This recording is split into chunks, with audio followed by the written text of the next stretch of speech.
আমরা গরিব হতে পারি, তবে আমাদের জীবনে সুখ আছে। সুখ আছে কারণ আমরা সহজ সরল গ্রাম্য কৃষক। আমরা মাটির টান ভুলিনি।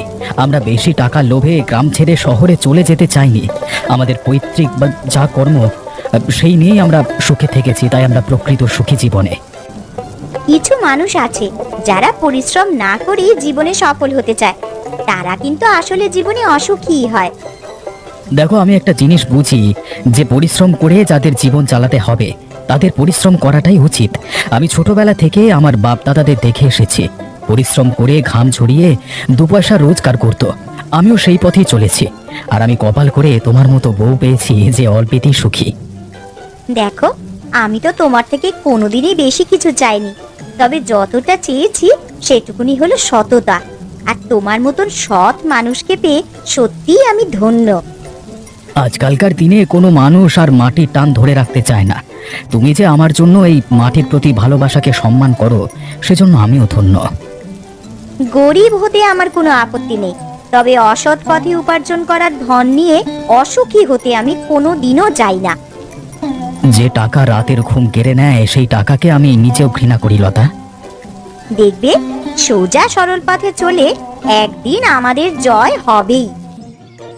রতন, তুমি যে এইসব বোগাস কালচার কিভাবে পছন্দ করো আমি জানি না। কি আর করতে পারি বলো?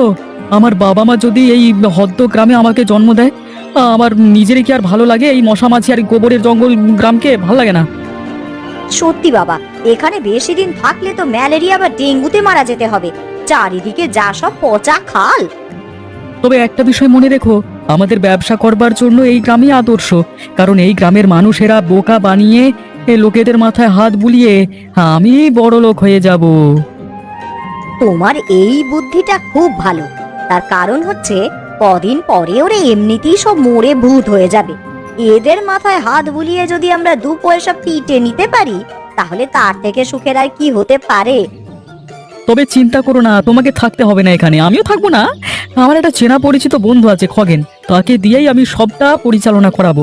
তার মতো চিটিংবাজ এই দুনিয়াতে দুটো নেই। হ্যাঁ, এই লাইনে থাকতে গেলে চিটিংবাজি তো করতেই হবে।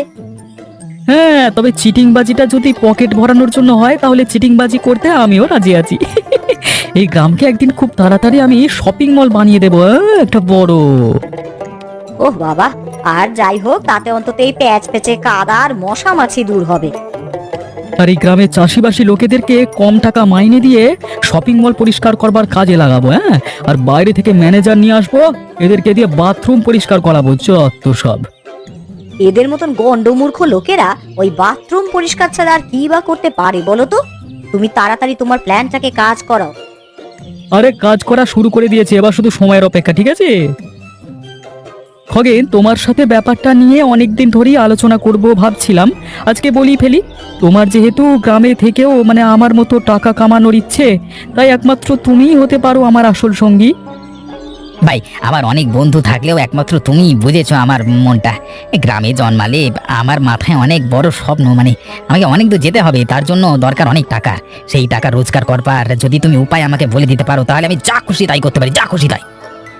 দেখো, আমার কাছে একটা বুদ্ধি আছে। কি বুদ্ধি শুনি? গ্রামের লোকেরা আসলেই বোকা লোক, ঠিক আছে? তাদের বোকা বানানো খুব একটা মুশকিলের ব্যাপার নয়। তাই আমি চাই আমার যে জমির দালালির ব্যবসাটা শুরু করেছিলাম সেই ব্যবসায় তুমি অংশীদারিত্ব লাভ করো। আর এই গ্রামের লোকেদের ভুলিয়ে ভালিয়ে টাকা ধার দেওয়ার নাম করে তাদের জমি জায়গা সব লিখিয়ে নাও।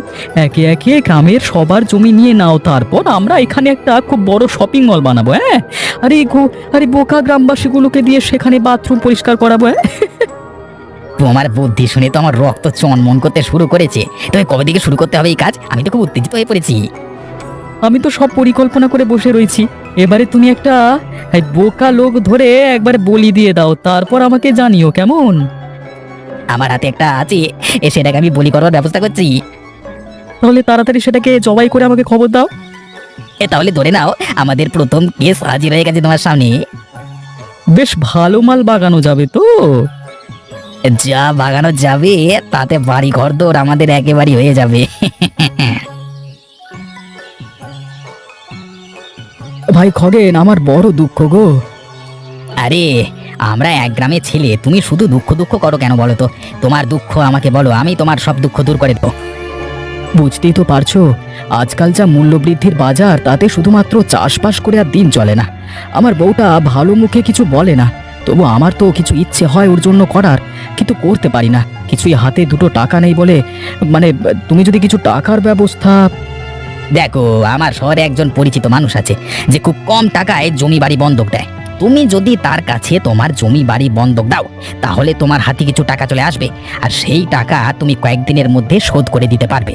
আর তাছাড়া যেহেতু আমার চেনাশোনা আছে, তাই আমি বললে সে তোমার থেকে টাকাও চাইবে না, তোমার যখন মন চাইবে তখন দেবে। যদি এমন ভালো সুযোগ সুবিধা হয় তাহলে আমি রাজি আছি। আমি টাকা কখন পাবো বলো তো? তুমি আগে এখানটা সই করে দাও, টাকা তুমি পেয়ে যাবে।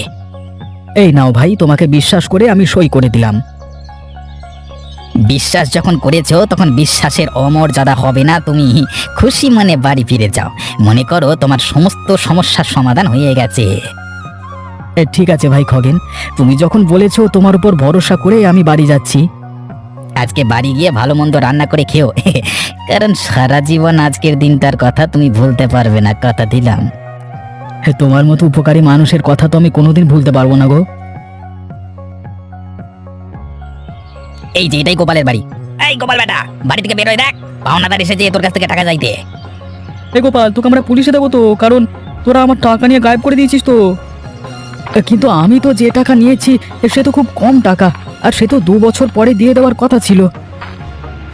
এই দেখো, কাগজে স্পষ্ট লেখা আছে তুমি 1 সপ্তাহের মধ্যে টাকা দিয়ে দেবে, আর সেজন্য তুমি তোমার জমি বাড়ির সমস্ত কিছু আমার কাছে বন্ধক দিয়ে দিয়েছো, তাই না? তা আদালতের কাছে তুমি সই করে দিয়েছো নিজের হাতে। তা তুমি যদি এখন বেঁকে বসো, তাহলে আমরা পুলিশ নিয়ে এসে তোমাকে বাড়ি ঘর থেকে উচ্ছেদ করে দিয়ে তাড়িয়ে দেবো, তারপর জেলে ঢোকাবো, কারণ টাকা দিতে না পারলে এসব কিছু আমার তো। কিন্তু খগেন তো আমাকে অন্যরকম কথা বলেছিল। আরে খগেন তোমাকে কি বলেছিল আমি জানি না, কিন্তু টাকা আমার, সই আমার নামে হয়েছে, তাই আমার অধিকার আছে তোমাকে কথাগুলো বলে যাওয়া, ঠিক আছে? ভাই খগেন, তুমি আমাকে মিথ্যে কথা বলে এরকম ফাঁসালে কেন? এই মিথ্যা কথা বলে ফাঁসাইনি, তুমি নিজেই তো সই করে দিও সমস্ত কিছু দেখে শুনে, এখন আমার কাছে দোষ চাপিয়ে দিচ্ছ কেন? আমি তোমার উপরে বিশ্বাস করে কাগজে সই করে দিয়েছিলাম, তার বদলে কিনা তুমি আমাকে এত বড় ঠকালে। ওপরওয়ালা কখনো তোমার ভালো করবে না, দেখে নিও। আরে এসব নাটকের কথা পরে শোনাবে, এখন তোমরা টাকা জোগাড় করো, 2 দিন সময় দিচ্ছি, না হলে তোমাদেরকে বাড়ি ঘর থেকে তাড়িয়ে দেওয়া হবে, ঠিক আছে? যদি বেশি বাড়াবাড়ি করো তাহলে গায়ে হাত তুলতে বাধ্য হবো আমরা, সাবধান করে দিয়ে গেলাম।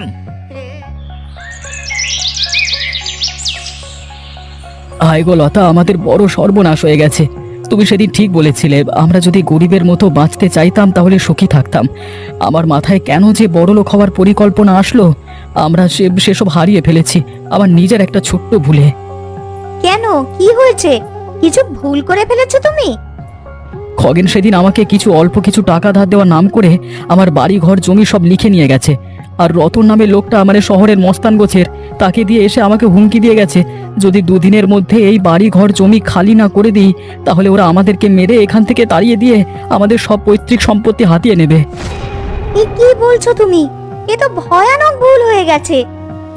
রতন আর খগেনের চক্রান্তে আমাদের এখন পৈতৃক জমিটাও হাতছাড়া হতে চলেছে। এখন আমরা কোথায় মাথা গুঁজবো বলো তো? তুমি চিন্তা করো না গো, ভুল তো মানুষ মাত্রই হয়, তাই না?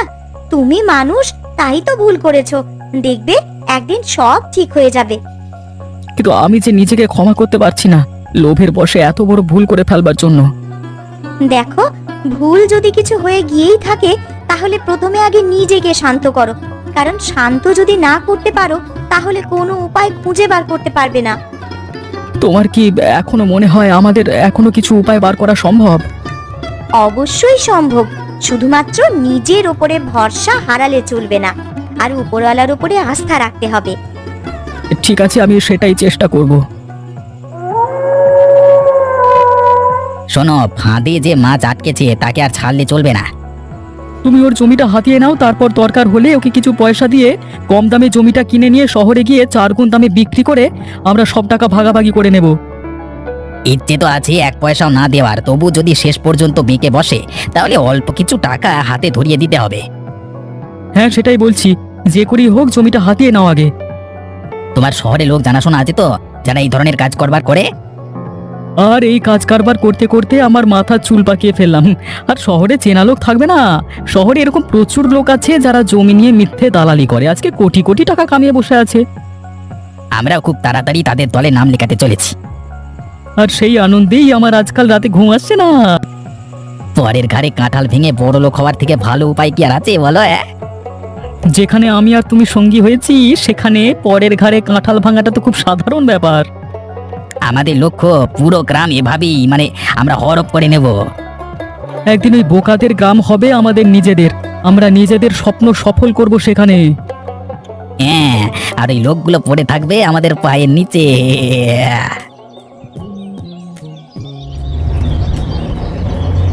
কে তুমি ভাই? কি কাজে এসেছো আমার কাছে? শুনেছি আপনি শহরে সব থেকে বড় দালাল, তাই আপনার কাছে এই জমির কাগজটা নিয়ে এসেছি বিক্রি করবার জন্য। দেখে নিতে পারেন, আসল কাগজ। কিন্তু এই কাগজ তো আমাকে দেখিয়েছিল রতন নামের এক চেনা পরিচিত লোক। আরে ছাড়ুন তো মশাই, রতন নামের লোকটার কথা ছাড়ুন। রতন 1 নম্বরের পাক্কা চিটিংবাজ। ও আপনাকে যে কাগজ দিত সেই কাগজ জালি, আর আমি আপনাকে আসল কাগজ দিয়েছি। এটা নিয়ে আমাকে পয়সা দিন। ঠিক আছে, আসল কাগজ পেলে পয়সা দিতে আমার কোনো অসুবিধা নেই। আর তোমার হাতে যে কাগজ আছে এই কাগজ আমি বুঝে গেছি আসলই, তাই এই নাও, পয়সা নিয়ে যাও। এইবারে রতন বেটা আসলে দূর দূর করে ভাগিয়ে দেবে একবারে কুকুরের মতো। আর জেনে রাখবেন, এই খগেন একমাত্র দিতে পারে আপনাকে আসল কাগজ, আর কেউ না। তবে জানো তো, এই লাইনটা কিন্তু খুব খারাপ লাইন, খুব সাবধানে চলবে কিন্তু। এই লাইনে যেমন দুদিনের লোকের উন্নতি হয়, তেমন দুদিনে লোকের পতনও হয়। রাতারাতি যেমন লোকে বড় লোক হয়, তেমন রাতারাতি সর্বস্ব খুইয়ে গরিব হয়ে যায়। আপনি চিন্তা করবেন না, আমি শুধু বড় লোক হতে এসেছি, গরিব হতে নয়। আমার মতো বুদ্ধিমান লোক আপনি এ তল্লাটে আর পাবেন না, আমাকে ভরসা করতে পারেন। ঠিক আছে, এত বড় কথা যখন বলছো, তোমার উপরে একবার ভরসা করি দেখি। ঠিক আছে, আবার দেখা হবে আপনার সাথে, হ্যাঁ, নতুন কাগজ নিয়ে। তো পরের বার দামটা কিন্তু একটু বেশি চাই। এবার একটু তাড়াহুড়োর মধ্যে আছি বলে সস্তায় দিয়ে দিলাম। জানেন তো, এইসব কাজকর্ম করতে গেলে কত রকমের বাটি হ্যাপা পোহাতে হয়। আর সে তো ঠিক আছে, তুমি এরপরে কাগজ নিয়ে এসো ভালো করে। তো ভালো কাগজ যদি হয় তাহলে তোমার দাম বাড়িয়ে দেবো, চিন্তা করতে হবে না। ঠিক আছে, আমি এখানে আসি তবে, হ্যাঁ।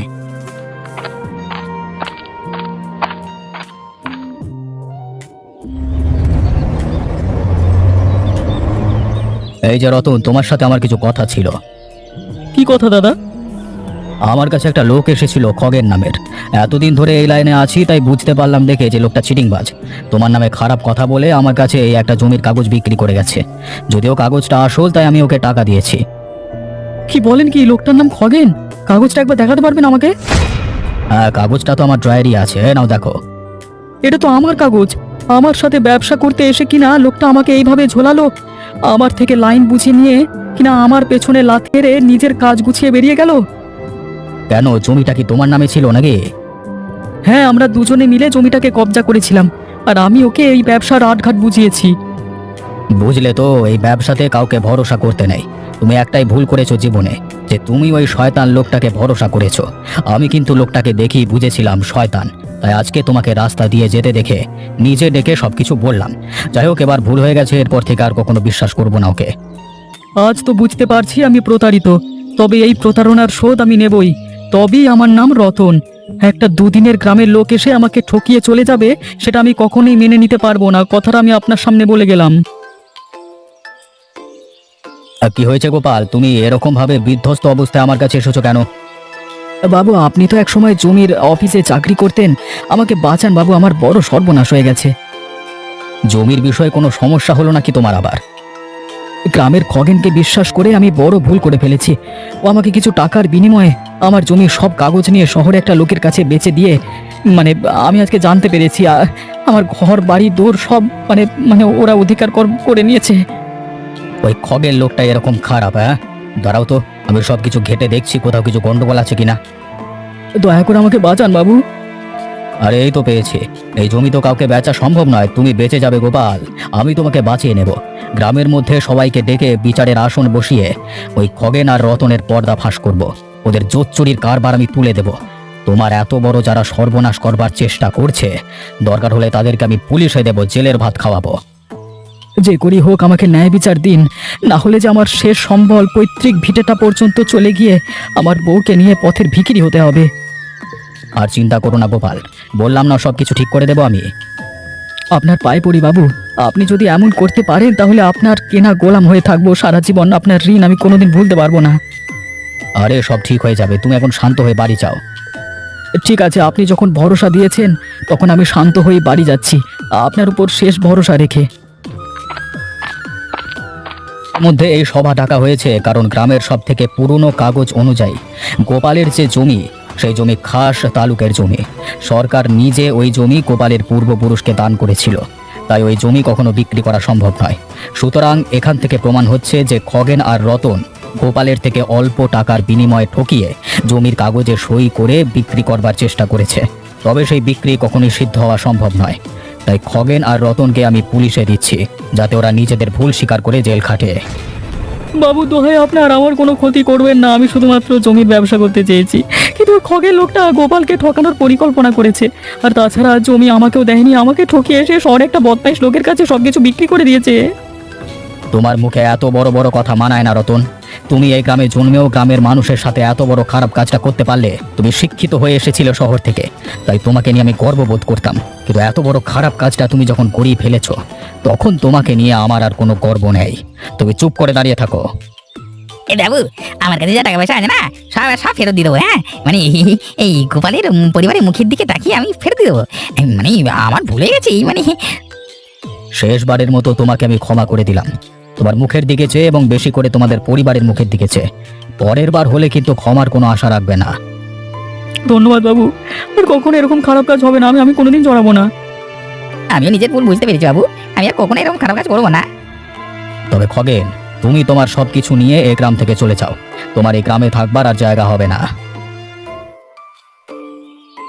আরে রতন যে, কেমন আছো তুমি? তোমার চেহারা এত খারাপ হয়ে গেল কি করে? তুমি শুধু আমাকেই দেখছো, নিজের অবস্থাটা দেখেছো একবার? দেখো তো, মনে হচ্ছে খেতে পাও না ভালো করে। জীবনে যা পাপ করেছি তার জন্য এরকম পথের ভিখিরি হয়ে ঘুরছি। গোপালের জমি হরপ করবার পাপে সেই যে গ্রাম ছাড়া হলাম, তারপরে শহরে এসে দেউলিয়া হয়ে পথে পথে ঘুরে বেড়াচ্ছি। আসলে এই জীবনে বুঝে গেছি বিশ্বাসঘাতকতার সাজা সব থেকে ভয়ানক, আর সেই ভয়ানক সাজাই আমি পাচ্ছি। আমিও তো সাজা কম পাচ্ছি না। আমার বউ আমাকে ছেড়ে চলে গেছে, যার জন্য এত কিছু করতে চাইলাম সে আমাকে ছেড়ে চলে গেল দিনের শেষে। আসলে আত্মনৈতিকতা শূন্য হলে এমনটাই হয় মানুষের। নীতি আদর্শ নিয়ে যারা বাঁচে তারাই আসল জীবন বাঁচে। এই জীবনটা এইভাবেই পাপের বোঝা বয়ে কাটাতে হবে আমাদের। কতদিন যে ভালো করে খেতে পারিনি জানি না। দেখো, তুমি গ্রাম ছেড়ে বেশি টাকা রোজগারের লোভে শহরে এসে ভিখিরি। হ্যাঁ, আর তুমি শহরে জন্মে নীতি আদর্শ বিসর্জন দিয়ে পথের ভিখিরি। আসলে আমাদের দুজনের অবস্থা একই মুদ্রার এপিঠ ওপিঠ। দুজনে আমরা কেউ ভালো নেই, ভালো আছে হয়তো এই গোপাল আর অবিনাশ বাবুরা। ওরা ভালো থাকতে বাধ্য, কারণ ওরা নীতি আদর্শের পথে চলেছে আর আমরা চলেছি মিথ্যের পথে। আমাদের জীবনে আর কোনো গতি নেই গো বন্ধু, এভাবেই চলবে আমাদের জীবন পথে পথে ভিখিরির মতো।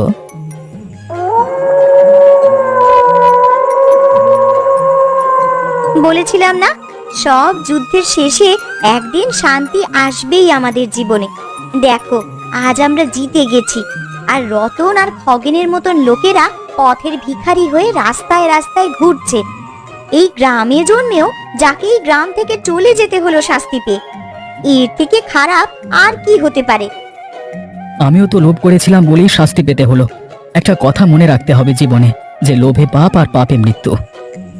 আমরা ভবিষ্যতে আর কখনো লোভ করব না গো। আমাদের জীবন যেভাবে চলছে সেভাবেই আমরা সহজ সরল আর সৎ পথে জীবন কাটাবো। সেভাবে জীবন কাটানোর জন্য তোমার মতো একটা জীবন সঙ্গিনীকে আজীবন আমার পাশে চাই। এমন ভাবে বলছো যেন আমি তোমাকে ছেড়ে চলে যাব। কোনোদিনও কল্পনাও করবে না যে আমি তোমাকে ছেড়ে চলে যেতে পারি। আমি তোমাকে ভালোবাসি লতা। আমিও তোমাকে খুব ভালোবাসি। আমাদের যে মাঠে ঘাটে চাষির জীবন, সেই জীবনই আমাদের সুখের জীবন। তুমি যদি এতে সুখী হও, তাহলে এর থেকে বড় সুখ আমার জীবনে আর কিছু নেই। ঠিক আছে, এখন ঘুমিয়ে পড়ো। কাল সকালে আবার উঠতে হবে তো, সকাল সকাল মাঠে যেতে হবে। হ্যাঁ চলো, দিনের শেষে শান্তিতে ঘুমোতে তো বাড়ির থেকে বড় আর কি হতে পারে বলো।